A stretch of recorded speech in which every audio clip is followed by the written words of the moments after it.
Shells Ukraine's second biggest city, Kharkiv, and accuses Kyiv of killing 4 civilians in the south of the country.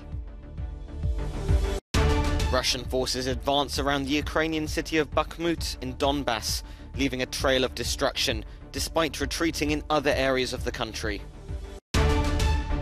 Italy's new Prime Minister, Giorgia Meloni, is officially appointed, and she announces members of the government to be sworn in on Saturday.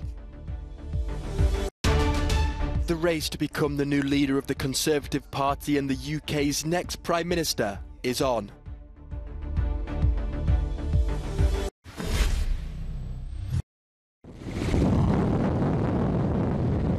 Russian troops have once again shelled Kharkiv, Ukraine's second largest city, and Zaporizhia, the capital of one of the Ukrainian regions illegally annexed by Moscow.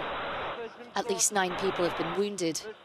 Critical infrastructure, including several administrative buildings and an industrial facility, have been damaged. In Zaporizhia, Russia used S-300 missiles. They say they've destroyed a military hangar. Despite the realities on the ground, the Kremlin has said it's not against discussions with Kyiv. Putin, in fact, has been open to peace talks from the very beginning. The president has repeatedly said so himself. In this respect, nothing has changed. Only Kyiv's position has changed, because the Ukrainian side has enshrined not continuing talks with Russia in its position. Many in Ukraine fear that Russia will reopen the northern front line and attack from the Belarusian border with the help of Minsk's army. A move the Belarusian President Alexander Lukashenko strongly denies will happen. British secret services say an alleged covert mobilization and the creation of a joint Russian-Belarusian force is an attempt to distract attention from the Ukrainian army, which is preparing to recapture Kherson in the south of the country. According to the Kremlin, thousands of inhabitants there are being evacuated, but Ukraine has labelled this deportation. Moscow has also accused the Ukrainian army of killing 4 civilians by shelling a bridge used for moving these people, an accusation Kyiv denies.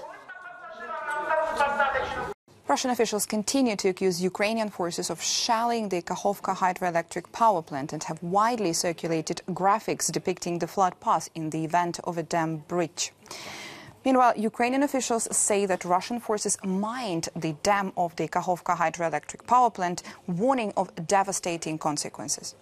Now, the dam is under Russian occupation, but Ukrainian forces are closing in here. Ukraine's President Volodymyr Zelensky said the Kakhovka hydroelectric power plant holds over 18 million cubic meters of water, which would cause massive and rapid flooding of more than 80 settlements along the Dnipro River, including Kherson city.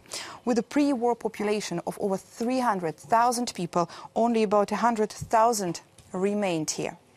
Ukraine's president said if the dam is destroyed, it could devastate the water supply to much of the south and leave Europe's biggest nuclear plant at Zaporizhia without cooling water. The Ukrainian leader also said that if the dam is destroyed, then the North Crimean Canal would simply disappear. Now, it provides Russian-annexed Crimea with the reported 85% of its water supply. The Institute for the Study of War reiterated that according to its assessment, Russia is likely continuing to prepare for a false flag attack on the Kakhovka hydroelectric power plant. Russian sources are likely setting information conditions for Russian forces to blow the dam after they withdraw from western Kherson region and accuse Ukrainian forces of flooding the Dnipro River and surrounding settlements, partially in attempt to cover their retreat further into eastern Kherson region. Continued Russian preparations for a false flag attack on the Kakhovka hydroelectric power plant is also likely meant to distract from reports of Russian losses in Kherson region. After a series of advances at the start of the war, Russian forces in recent weeks have been forced to retreat from many of their early gains. One exception is the eastern city of Bakhmut, where Moscow's off-the-books mercenary force, the Wagner Group, continues to advance. And with it, the residents who remain suffer daily strikes against their homes. Bakhmut was once home to over 70,000 people. Now it's estimated that only 10,000 remain. For these few, life has become a never-ending ordeal. We are tired, so tired. We have lived in this hell for 8 months since the war started. It's very hard because we don't know who is shooting and in what direction. We're trying to survive. We live under the bombs. Just like the previously besieged city of Mariupol, the scars of Bakhmut's struggle are everywhere to see. Ukraine's military has had much to celebrate recently, with massive gains in the northeast and south. Yet here they are under strain and fighting fiercely to retain control. Italy's new Prime Minister, Giorgia Meloni, has now been officially appointed, making her the first ever woman to govern the country. After a meeting with President Sergio Mattarella on Friday, she was tasked with forming the country's new government. And she has already started announcing her main allies. Minister of Foreign Affairs and International Cooperation, Honorable Antonio Tajani, for the one who provided to the Council of Ministers the attribution of the function of the Vice President of the Council, Minister of Internal Affairs, Matteo Piantedosi, Minister of Justice, Honorable Carlo Nordio, Minister of Defense, Honorable Guido Crosetto, Minister of Infrastructure and Sustainable Mobility, Senator Matteo Salvini. Meloni and her cabinet are expected to be sworn in on Saturday.